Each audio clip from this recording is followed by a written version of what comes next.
আপনি যত দামি রং লাগান না কেন, দেওয়াল প্রস্তুত করার নিয়ম না মানলে কখনোই রং টিকসই করবে না। সম্মানিত ভিউয়ার্স, আসসালামু আলাইকুম। আমাদের পুটিং ও ঘষামাদের কাজ সম্পন্ন হয়েছে।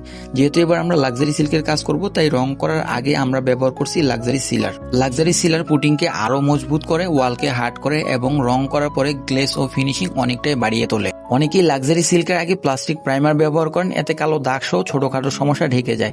কিন্তু লাক্সারি সিলার ব্যবহার করলে ওয়াল আরো ভালোভাবে প্রস্তুত হয় এবং লাক্সারি সিল্কের ফিনিশিং অনেকটাই বেড়ে যায়। আগে লাক্সারি রং করার আগে প্লাস্টিক পিন দিয়ে প্রাইমারের কাজ করা হতো, এখন কাজের মান আরো ভালো করার জন্য লাক্সারি সিল্কের মতো আধুনিক প্রাইমার ব্যবহার করা হচ্ছে। তাই সুন্দর গ্লেজ, মজবুত ওয়াল এবং দীর্ঘস্থায়ী ফিনিশিং চাইলে লাক্সারি সিল্কের আগে সঠিক নিয়মে লাক্সারি সিলার ব্যবহার করুন। অনেকেই আমার সঙ্গে একমত নাও হতে পারেন। প্রতিটি প্রোডাক্টের ভালো মন্দ দুটো দিক আছে। প্লাস্টিক পিন কালো দাগ, ছোটখাটো সমস্যা ঢেকে দেয়, লাক্সারি সিলার তেমনটা পারে না। তবে এতে গ্লেজ বাড়ে, চিকন দানা পড়ে এবং ফিনিশিং সুন্দর আসে। কাজের বিষয়ে যে কোনো কিছু জানতে চাইলে আমাদের সঙ্গে যোগাযোগ করতে পারেন। আপনার মূল্যবান মতামত কমেন্টে জানাবেন। পুরো ভিডিওটি দেখার জন্য ধন্যবাদ।